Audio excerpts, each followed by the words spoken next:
The 700 highly effective people mention side এটা threading business আপনারা জানেন যে বাংলাদেশে যে স্কিলগুলো বা যে দক্ষতাগুলো থাকলে একজন মানুষ নিজেকে এফেক্টিভলি সাকসেসফুলি তার জব বা তার বিজনেস নিজেকে এক্সপ্লোর করতে পারে সেজন্য একটা বোর্ড 700 হাইলি এফেক্টিভ পিপল আমি আমার প্রেজেন্টেশনটা এটা আমার নাম হাসান স্যার এটি বললাম এটা যে 700 হাইলি এফেক্টিভ পিপল আর কবি একটা বই জাস্ট আমি এটা করেছি এখানে সে একটা leadership the communicating to people the words and potential clearly so that see the in themselves তো এই মূল কথাটা ছিল এটা তার বই প্রথমে এই কথাটা ছিল উনি সাতটা গুণ বলেছেন যে একজন লিডারের তো be proactive begin the in of the mind full fasting first think win-win, that will see further, understand and to be understood, synergize and sharpen to solve. Dear audience, আপনারা তো নিশ্চয়ই বলতে যে সাতটা জিনিসই আমাদের প্রতিদিন ছোট প্ল্যানিং হোক বড় প্ল্যানিং হোক ছোট বিষয় হোক বড় বিষয় হোক যে কোনো বিষয় দরকার আমি আপনাকে একমত এই জিনিসটা সেই কবির সাথে Yes. থ্যাংক ইউ উনি বলেছেন যে হ্যাবিট বি প্রোঅ্যাক্টিভ উনি বলেছেন সবসময় প্রোঅ্যাক্টিভ নিজের কাজ নিজে করার জন্য নিজেকে প্রোঅ্যাক্টিভ হতে হবে আপনি সাপোর্ট দিবেন আপনি হেল্প করবেন তারপরে আমি কাজটা করবো না এটা অফিসে মানে অনেক মানুষের দেখা যায় আমরা এই কাজটা করি যে আমি আমার জুনিয়র আমাকে সাপোর্ট দিবে জুনিয়র আমার ফাইলটা নিয়ে আসবে জুনিয়র আমার কাজটা ডাটাটা দিয়ে দিবে তা আমাকে সাপোর্টিভ হয়ে বারবার কমিউনিকেট করে আমার কাজটা করতে হবে রেসপন্সিবিলিটি আমাকে নিজেই নিতে হবে আমার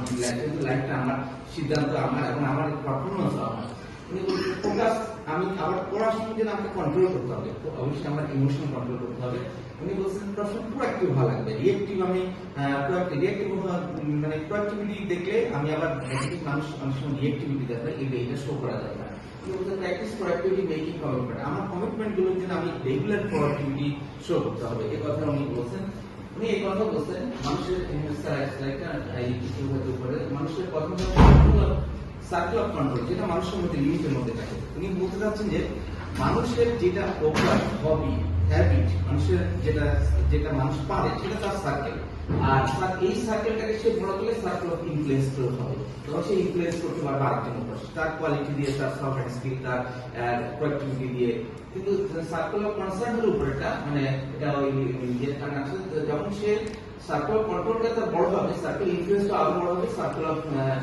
কনসার্নটা ছোট হয়ে যাবে মানে তখন সবাই আটটা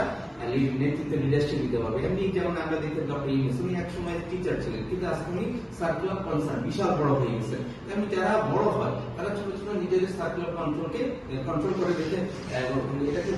বিশেষায়িত করে এবং এটা ইনফ্লুয়েন্সটাকে বড় করে তখন কনসার্ন গুলো ছোট হয়ে যায় এটা হলো আমরা রিঅ্যাক্টিভ আর প্রোঅ্যাক্টিভ মানুষের মধ্যে একটা বলে এটা সাধারণত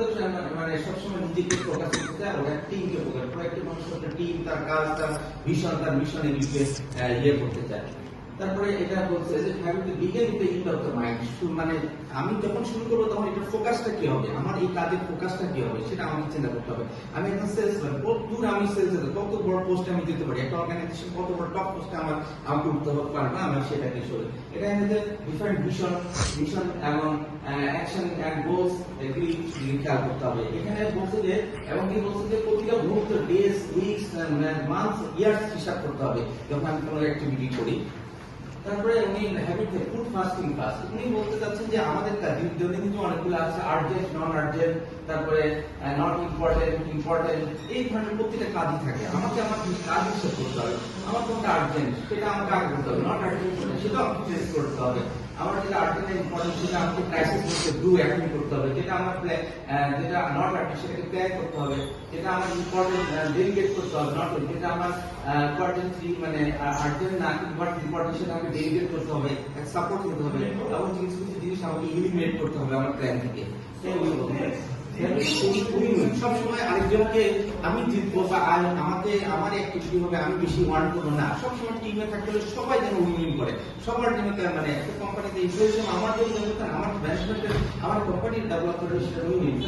এই জন্য সেলফ ওয়ার্নেসের কথা ইমাজিনেশন কল্পনা করতে হবে কি ধরনের অ্যাক্টিভিটি আমি শো করলে কি ধরনের আমার কোম্পানি বড় কনসাইজ করতে হবে তার ইন্ডিপেন্ডেন্ট উইল থাকতে হবে তারপরে এখানে উনি বলতেছেন যে কয়েক ধরনের উইন আছে একটা উইন একটা উইন লস একটা লস উইন একটা সবসময় উইন চিন্তা করতে হবে মেন্টালি তারপরে থিঙ্ক উইন, তারপরে এখানে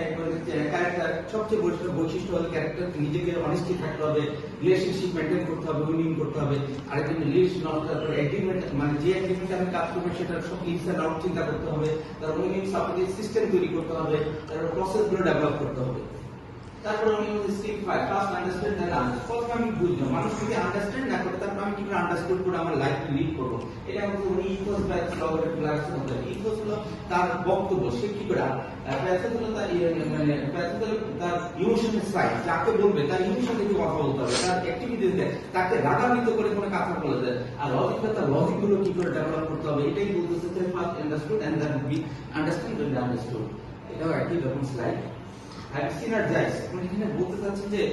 একা কোনো মানুষ কাজ করতে পারে। কবি এটা বলতে চাচ্ছেন যে উনি যে one is two is more better than one, মানে যে কোনো টিমে টিম করা ভালো, যে কোনো কাজে টিম করা, ফ্যামিলিতে টিম করা বলো, অফিসে টিম করা বলো, টিমের টিম করা, কর্মক্ষেত্রে টিম করা বলো, সব জায়গায় টিমের বলো। উনি বলছে এই টিমে কাজ করার জন্য অবশ্যই আপনাকে কি করতে হবে, চেঞ্জ হার্ট, হৃদয় আগে আপনাকে চেঞ্জ করতে হবে। আপনি টিমে কাজ করতে আপনি সব পাবেন, এখানে অ্যাটিটিউড চেঞ্জ করতে হবে, এনার্জি এন্ড এক্সাইটমেন্ট থাকতে হবে, নিউ ওয়েস নতুন গোল অ্যাচিভমেন্ট করতে হবে, feel the relationship and transformation থাকতে হবে, এবং রেজাল্ট বেটার রেজাল্টের জন্য চেষ্টা করতে হবে। টিমের কথা সিনার্জাইজের কথা বলছে। সাবধান সহ এরপরে সবচেয়ে বলছে যে কোনো কাজ করার আগে আমাকে করতে, আমাকে যে কোনো, আমি যদি একটা লিডার হই তাহলে আমাকে ফিজিক্যালি ফিট থাকতে হবে, মানে অর্থাৎ আমার প্রত্যেকটা অ্যাক্টিভিটির সাথে আমি যদি এই অ্যাক্টিভিটিটা পারি, আমি যদি টিচার হই তাহলে বেশি পড়তে হবে, আমি যদি মানে সোলজার হই, সোলজার তাহলে আমাকে বেশি আর্টস জানতে